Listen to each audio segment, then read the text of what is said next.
We've got an injury update on Puka Nacua and horns up, horns down, Rams training camp edition. That's coming up next on Locked On Rams.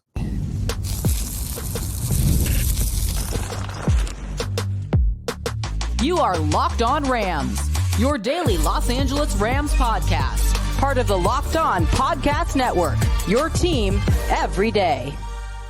What is up, Ramley, and welcome to another episode of Locked On Rams, your daily podcast covering your Los Angeles Rams.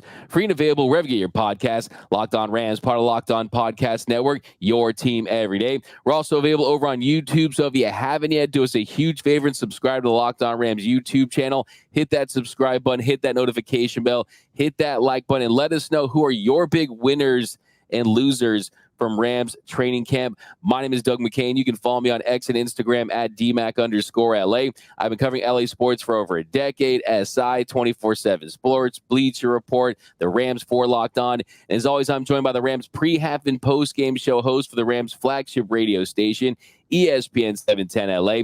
He's entered his 9th season covering your Los Angeles Rams, the People's Champ, Mr. Travis Rogers. You can follow him on X at Travis Rogers. And on today's show, we've got an update on Puka Nacua and winners and losers, horns up, horns down, the first one of the season for Rams training camp. But first, this episode of Locked On Rams is brought to you by LinkedIn Jobs. LinkedIn Jobs helps you find the qualified candidates you want to talk to faster. Post your jobs for free at linkedin.com/LockedOnNFL. That's linkedin.com/LockedOnNFL to post your job for free. Terms and conditions apply. All right, Travis, so we are amply days away from opening night, 31 days before the Rams kick off their season against the Detroit Lions on Sunday Night Football on the road. And one of the big questions is, how many of these Rams players that have been banged up during training camp will be out there? And we did get a very positive update on Puka Nacua. And Puka is listed as week to week. Sean McVay said it's nothing serious. He was banged up, landed on his knee a little awkwardly. So the good thing is, in the game itself, it was just ice on the knee. He still had his helmet on. It was nothing serious. But any concern at all about Puka Nacua? Because for me, I think that dodged a bullet. I think he's going to be just fine. I think a lot of fantasy owners, Rams fans, are definitely a little worried about this, but I don't think there's anything to come of this. Well, I'm more, put it to this way, I'm more worried about the Dodger 3-game lead in the National League West than I am about Puka Nacua's knee, right? And I'm very worried about the Dodgers in the NL West. I'm still upset with Wendelstedt from the other night, but I'm going to put that aside. We'll talk about Puka for a second. No, I'm not worried. I think this is the first time since he was hurt in that joint workout that I felt pretty good about it. That, you know, usually you'll try to hedge a little bit if there's even a little bit of worry in the back of your mind. But Sean McVay, I think, was pretty definitive in what he had to say about his return, about the expectations, about any potential limitations, which he said are zero. So I do feel a lot better about Puka. I do feel like he's going to be, at least from a health perspective, ready to hit the ground running in week 1 against the Detroit Lions. So, yeah, that was very good news today, and news that they needed considering what we've seen going on with that offensive line. Absolutely. I mean, they cannot lose Puka Nacua. He is right in that top tier, right behind Matthew Stafford, of players that are going to define this season, and you want him to really hit the ground running. I think that's a big key for Puka, is get off to a really nice, fast start. You know there's going to be people out there waiting to say, oh, he was a one-year wonder, that last year he just took advantage and he's not this elite wide receiver. I think that's one of the big storylines heading into this season. I think Rams fans don't 100% know the answer of. Is he elite top 5? Is he top 10? Is he top 15? Is he top 20? I think that we're going to go a long way to establishing that and learning the answer of that this season. But the good news is, this guy has done all the work in the offseason. His body type is different. He's leaner. He's meaner. He basically was joined at the hip with Cooper Kupp the entire offseason, threw up in his bushes. He took every single bit of information and he processed that as well. I think the big question is for Puka is what are they going to get out of Cooper? Because depending on what they get out of Cooper, I think that's going to largely dictate his production levels as well. Yeah, no, they're in a symbiotic relationship. They'll either both be better or they both won't be better. I don't think that one pops while the other struggles. I think they both either pop or they both have a season that maybe we're talking about, like, why can't they get untracked along the way? I want to go back to what you said at the beginning, that I do think it's the question. I do think that I was talking about this on my radio show the other day, that of the Rams, I think you have to put Matthew Stafford in a separate category, because the quarterback is always the answer to the question, who can you afford to lose the least? It's always, if you're a good team, it's always the quarterback, and the Rams are a good team. So you put Stafford over here. I think the question becomes, who is the second most important person on your team as far as living up to expectations? And I don't think that Puka is a bad answer to that question. I really do think it might be him. And like you said, D-Mac, I think the question of what does the sophomore year look like is a fair one. I think that's the same thing that probably people in Houston are asking about CJ Stroud and some other players across the league. Like, can you continue to develop into the player that we saw at the beginning? Because the league does have a history of guys that showed up and balled out, and then it's like, hey, whatever happened to that guy? And they just never were able to recapture that first season, for whether it's injury, whether it's scheme, whether it's coaching. There's a million different things that could go wrong, but I really do think that that's a big question, is can he do what he did a year ago? I've said it a few times. The everydayers have certainly heard me say this. He doesn't have to have another 1,400-yard season to be as good as he was last year. He could have an 11 or a 1,200-yard season and be just as effective as he was. It's not just about the numbers. It's about the threat. It's about what he does to the defense. It's about what he gives Matthew Stafford. And like you said, it's about the relationship he has with Cooper Kupp. If they can feed off of one another, then it's all good. It's not just a numbers thing. It's an impact thing. And I think it's a fair question to ask at this point of the season. I agree. And I also think, too, that a 1,200-yard season for him this year could look to be more impressive than the 1,486 last year, because he's more of a known commodity. They know that he's someone that they have to target as far as defenses, and they have to game plan for him. I also think, too, that the key indicator for me that he's ready for this challenge is the way he changed his body, is the work he put in this offseason. I think that if you see him limit the drops and you see him stay healthy, even though he plays with that physical style, you are going to get another Pro Bowl level season, potentially an all-pro season from Puka Nacua in year 2. Now, as far as the receivers on this team, we broke down the depth chart. The 1, 2, and 3 are essentially set in stone with Cooper, with Puka, with Demarcus Robinson. Well, we're going to start our first horns up, horns down with a down, and that down is Tutu Atwell. And Tutu Atwell is someone that is the Rams WR4. He got an opportunity last season, had a really nice start to his season, and then he was supplanted by Demarcus Robinson by the end of the year. And yes, Tutu can't control the opportunities that he gets, but the truth of the matter is that if he was earning those opportunities, they'd be giving him those opportunities. And it came out yesterday that the Rams actually did receive trade calls at the deadline last year for Tutu Atwell and did not decide to trade him. Jordan Rodriguez wrote, "This is a crucial year for Atwell to make his presence more felt on the field in a consistent manner. The Rams received trade calls on Atwell ahead of last year's deadline," multiple league sources said at the time. So looks like they want to keep him. We'll see what happens. Yeah, look, at the risk of beating a dead horse, I'm not a Tutu Atwell guy necessarily. I don't think that if he was going to have an impact on the league, that it would have happened by now. I know that there's been some injury history, but he'd been here for a minute, and he's gotten enough opportunities to let you know, I think, what he's bringing to the table. And I get it. I hear it. I think it's probably true. I'm in the bag for Sean McVay. I think he's terrific. I think that they've got one of the best in the business. If he's not seeing it the way he needs to see it, I'm going to trust him. If the opportunities are not coming around because Sean McVay doesn't think that the opportunity should come around, I'm going to go with that. I think that the opportunity that Atwell has is in this the new kickoff rule. If he can somehow, some way find a role, to be a weapon, to be a threat, then great. Let's do that. But I think the days of him being a potential breakout player for them offensively as a wide receiver are probably in the rearview mirror.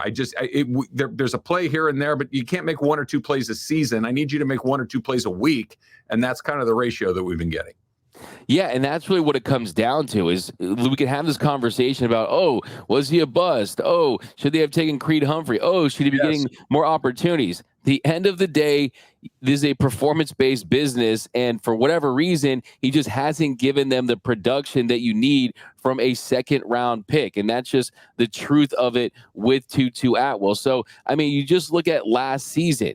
I mean, 12 games, last 12 games of a season, he caught 17 passes for 213 yards. 213 yards in his final 12 games. And for his career, his 57 catches for 781 yards. And he was the 52nd overall pick in 2021. So it's, to me, it's not really a debate at this point that it was a pick that you went too high on a guy that hasn't given you enough production. But having said that, does have speed and quickness. I mean, 11 personnel should get some opportunities to at least maximize some type of role for this team. I don't think that they're going to go to the Van Jefferson route and try to trade him, barring a really explosive quality offer for him. But like you said, he's got to find his niche on the kicking return team, but still just hasn't worked out so far. Yeah, and think about this, and all this stuff obviously comes together, football being the type of sport that it is. If one part's not working, none of the other parts are really going to work. But what he does bring is that incredible speed that you're talking about. But if the offensive line is banged up the way that it is, and Matthew Stafford doesn't have the time to wait for him to get down the field, what use is it? You're not going to throw it to him short. You're not going to throw it to him underneath or in the middle of the field. You got to get him down the field. And if the line can't hold up long enough for him to get down there, what are we talking about? So I think that he's in a really tough spot, as far as the draft value for him. They missed. It happens. You're not going to hit it every single time. They missed on that one, and thankfully they've hit on others like Puka and other players along the way. But on that one, you missed it. Oh well. Totally. I mean, hit on Puka totally makes up for anything that you didn't get out of Tutu Atwell. No doubt about that. But coming up next, more winners and losers from training camp, and this rookie for the Rams that really could have himself a hell of a season in year one. That's coming up next on Locked On Rams. When you're hiring for your small business, you want to find quality professionals that are right for the role, not just a body, but the right somebody, right? That's why you got to check out LinkedIn Jobs, because LinkedIn Jobs has the tools to help find the right professionals for your team faster and for free. We talk about it all the time. We talk about sports, right? Fit. It's not just I need somebody to take this spot. I need somebody that can thrive in this spot. And that's where LinkedIn comes in, because it's not just a job board. LinkedIn helps you hire professionals that you can't find anywhere else, even those who might not necessarily be searching for a new job, but might be open to that perfect spot that you have in your organization. So in a given month, over 70% of LinkedIn users, they don't visit other job sites. So if you're not looking on LinkedIn, you're probably looking in the wrong place. On LinkedIn, 86% of small businesses get a qualified candidate within 24 hours. So hire professionals like a professional on LinkedIn. So post your job for free at linkedin.com/lockedonnfl. That's linkedin.com/lockedonnfl to post your job for free. Terms and conditions apply.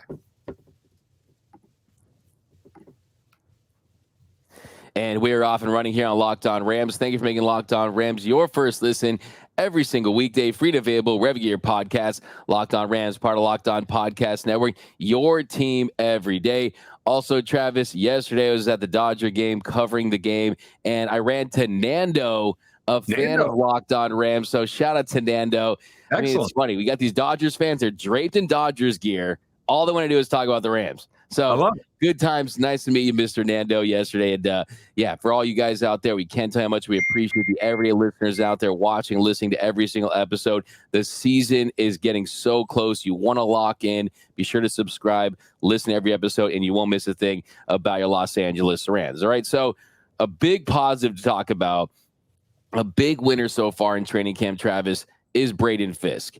And couple of months ago, a lot of people were freaking out because it did turn out that this was one of the biggest day two overpays that we've ever seen in the history of the draft. And everything proves that. Having said that, this was the right move for a Rams team that's trying to completely rebuild their defense after the retirement of Aaron Donald. And no one's comparing him to Aaron Donald. No one's saying he has to fill Aaron Donald's shoes because that's an impossible task. But so far in OTA, so far in training camp, every single thing that Braden Fiske has done along the way, he's impressed his coaches, impressed his teammates. He's going to be a day one starter. He was already going to be a day one starter, but he's solidified his role in training camp.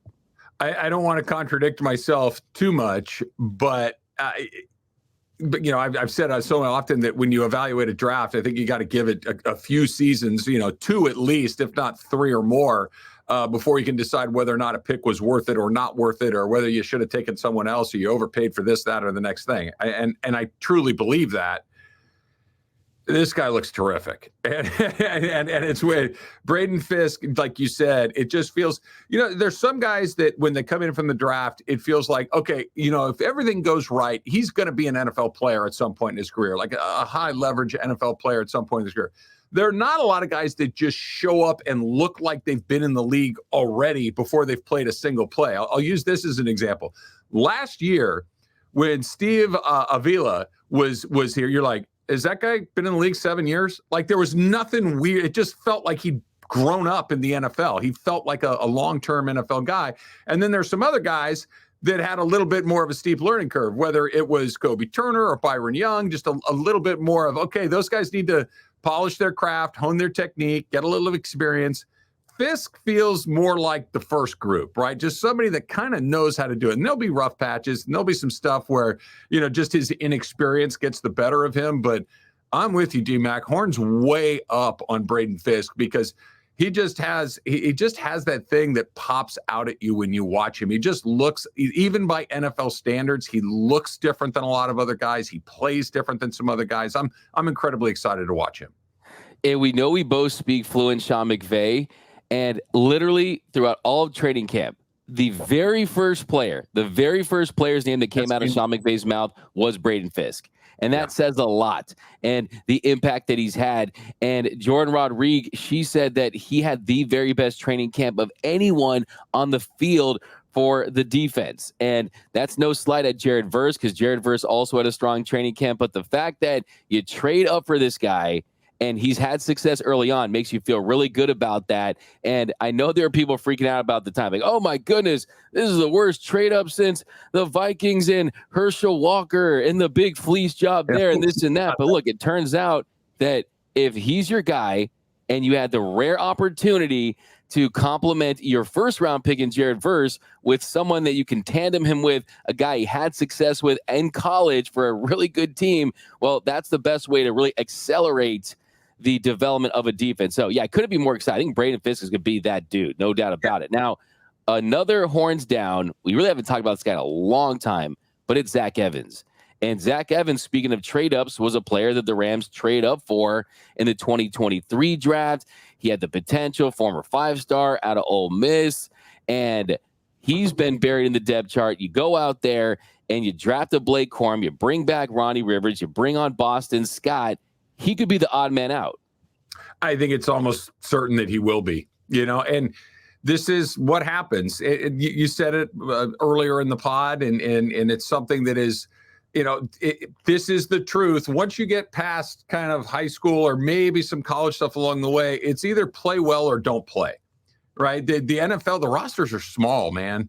That you only get so many guys, 53 roster spots. You only dress 40-some guys on a Sunday. And if you put that uniform on, you have to be able to step in and make an impact in those games. There's no just, well, we'll keep you around in case something happens. It really doesn't work like that. And like you said, the way they did their draft, the way that they worked in the offseason, acquiring some other players, the way that happened last year, I think this is meaningful too, D-Mac, that, you know, all of a sudden the Rams had a real problem at running back. Kyren Williams was hurt. Cam Akers was in the doghouse, and there just weren't enough bodies to go around, and they still didn't use him. So I think that tells you kind of where he is. You know, maybe he'll land somewhere else and get an opportunity, and maybe will work out a little better for him. But yeah, I think that the writing is on the wall as far as his future here in LA.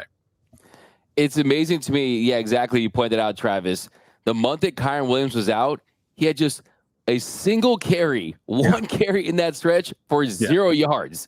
Well, last season, Think about that. You need something. You just need let's go to it, right? The Dodger bullpen, right? They just need somebody to come out and get somebody out. And you don't even have to be great. You just have to be out there, and they didn't use him, right? Like right now, he would be the guy in the bullpen when everybody's giving up home runs, and he's just sitting there watching it happen, and they're not letting him come near it. That's what it was last year for him. It didn't work. Again, this is just life in the NFL. It might work somewhere else. It might work on a different team with a different coach, different players and different opportunities, but it didn't work here. And okay, next man up. Yeah, trade up in the 6th round is not going to kill you, but 19 yards on 9 attempts at 211 average. He's not going to make this roster. That's clear at this point. But coming up next, we got a couple more winners and losers and a second-year edge rusher I think is going to take a big leap in 2024. That's coming up next on Locked On Rams. All right. Going to a baseball game in the summer is always great, with the exception of when the umpire ruins it for everyone. Nothing happened at Dodger Stadium last night, clearly, but that's a whole nother story. Good night out at the ballpark is always good. And what's the first thing you need when you go to the ballpark? You need a ticket to get into the ballpark. And this is where Gametime comes in, because Gametime is an authorized ticket marketplace of Major League Baseball, which makes getting tickets faster and easier. And especially now, kind of in the dog days of summer, when maybe the playoffs are a little bit down the road, you can wait a little bit to get those tickets, right? And on the Gametime app, the prices actually go down the closer you get to first pitch. So if you love baseball the way that I do, if you love a nice summer night out at the ballpark, why not put the Gametime app on your phone and go check out a game? And here's my favorite part about the Gametime app. You get all the stuff that you would think, right? You get views from your tickets, killer deals, all of that. I love the all-in pricing. How many times have you bought a ticket somewhere and you're like, okay, cool. And then you get to the checkout, you're like, wait, that's not even close to the price that we were talking about. Not with the Gametime app. All in pricing. Toggle that feature up front. Right before you get to checkout, you know exactly what you're going to pay. So take the guesswork out of buying your baseball tickets with Gametime. Download the Gametime app, create an account, use the code LOCKEDONNFL for $20 off your first purchase. Terms apply. Again, create that account, redeem the code LOCKEDONNFL, LOCKEDON NFL for $20 off. Download Gametime today. Last minute tickets, lowest prices guaranteed. And welcome back to Locked On Rams. Thank you for making Locked On Rams your first listen every single weekday. Free and available wherever you get your podcast. Locked On Rams, part of Locked On Podcast Network, your team every day. I will say, Travis, Jerome Boger is basically the Hunter Wendelstadt of the NFL as far as worst referees. My favorite thing about Boger is when he reveals a penalty, it's like he takes that personally. Like he's so mad about it. Like, I mean, there's literally montages of his awful calls, man. I feel like there are like 11 Jerome Bogers. I feel like he referees every game in the NFL. And like you can watch a 10 a.m. game and like, oh, Jerome Boger's on this one. And then you turn around, you watch the Rams, you have like, how did Jerome Boger get from Cincinnati to LA in 10 minutes to referee both of these games? Don't get me started, D-Mac. I'm still a little hot from what I saw at Dodger Stadium last night. But what are you going to do? No, he's awful. Hunter Wenders, that's awful. I mean, come on now. This guy just bring back Angel Hernandez. Does Angel Hernandez want to work an NFL game? I mean, hey, look, I will say what I said about Angel Hernandez when he announced his retirement. That was the one good call that he made in his career. Okay, so I think Hunter Wendelstadt needs to join Angel Hernandez. But next horns up, we've been high on this guy pretty much his entire run. I think a lot of it has to do with his story. And he goes JUCO, goes to Tennessee, he's a manager at the Dollar Tree, worked at Burger King. But Byron Young continues to develop.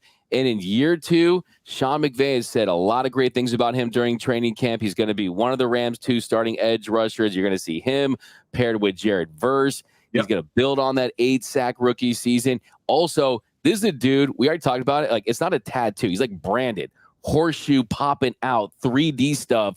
That dude already yoked, intimidating branded situation, gained 10 pounds of muscle. So really excited to see what we see from Byron Young in year 2. Yeah, so my pal DeMarco Farr, Super Bowl champion DeMarco Farr, can't not throw that in there. Yes. He has the whole first off the bus list, right? Like the guy that when you're playing this team and who's the first, and for years and years and years, it was Aaron Donald, right? First, oh God, he's here. Look at that guy. Byron Young is going to be one of the first guys off the bus, right? He's got that unbelievably intimidating physique. He's just an unbelievable athlete. I think maybe he and Steve Avila might be battling to see who can get off the bus fastest. Or incredible. Jared Verse is another one. Fiske is another one. But yeah, I'm a fan of Byron Young's. I think he was much, and this is one of my favorite things. This is one of the things I love about sports, but about individuals inside sports in particular. Were you better at the end of the year than you were at the beginning? Did you look like a different player at the beginning of the year than you did at the beginning? And I think Byron Young unequivocally checked that box, that week 1 was what it was. Week 4, it's like, hey, that's better than week 1. Week 10 was better than week 4, and week 17 was better than week 10. And I think that's the best thing that you can ask from a young player, and Byron Young did that. I'm very excited to watch him continue to develop. I think he's terrific. Exactly. That was really the theme last season. I mean, Puka, he exploded early, but Kobe Turner, Byron Young, it was a little bit more of a gradual ramp up throughout the season. And I think when you look at Byron Young during training camp and a lot of the videos, he still has the speed and the raw athleticism, but you just added 10 pounds of muscle. That's why I'm so excited to see what he does in year 2. And we know the Rams, they need all the help they can get on defense and all the stars they can find on defense. I think Byron Young is going to be that guy. Really excited about him. Now, next down, really kind of one of the anomalies, kind of one of the players that we think that really should find a way to step up because of how good he was in college. Literally the best cornerback at the college level.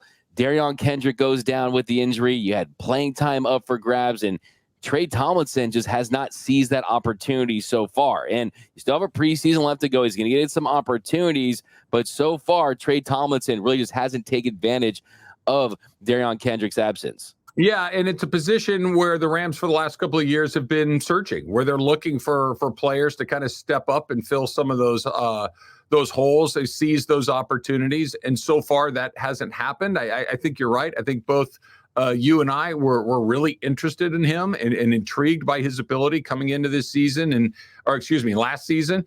And it really never happened. Again, this is a little bit like the Atwell situation and the Moss situation, or Evans, excuse me. And you just, if the opportunities aren't coming, you got to trust that Sean McVay knows what he's doing. You got to trust that Raheem Morris knew what he was doing. You got to trust that maybe Chris Shula knows what he's doing, because, you know, these guys all want to put the best players in the best possible position to have success. And if they just feel that that's not where that is, then you got to kind of defer to their expertise. They see it more. They're more involved in this than any fan or reporter could possibly be. And if those opportunities aren't coming along, they're just not coming along for a reason. Exactly. The difference between Tomlinson and Zach Evans is that with Darion Kendrick's injury, Tre Tomlinson is going to have a spot on this roster where Zach Evans isn't. It's just a matter of saying, hey, you're on the roster. Might as well continue to impress coaches, trying to find a way on the field any way you can. I think the talent is there. It just really makes you wonder how he's being utilized. I mean, I think he's kind of in between positions as well. I mean, because he's played mainly outside at the college level, but he's undersized at the NFL level. So I think it's a little tricky with Tre Tomlinson, but he's another guy that can increase his stock with his play. I think there's certain players that are kind of in-game players. There's practice players. He's kind of one of those guys that really struck me as an in-game player last year for the Rams. But that's going to do it for this episode of Winners and Losers. We got a whole batch tomorrow. We're going to look at the Sunday's preseason game. We're going to look at the depth chart once again. So be sure to lock in here on Locked On Rams. My name is Doug McCain. You can follow me on X and Instagram at DMac_LA. And you can follow the People's Champ, Mr. Travis Rogers, at Travis Rogers. Until next time, whose house? It's Locked On Rams house.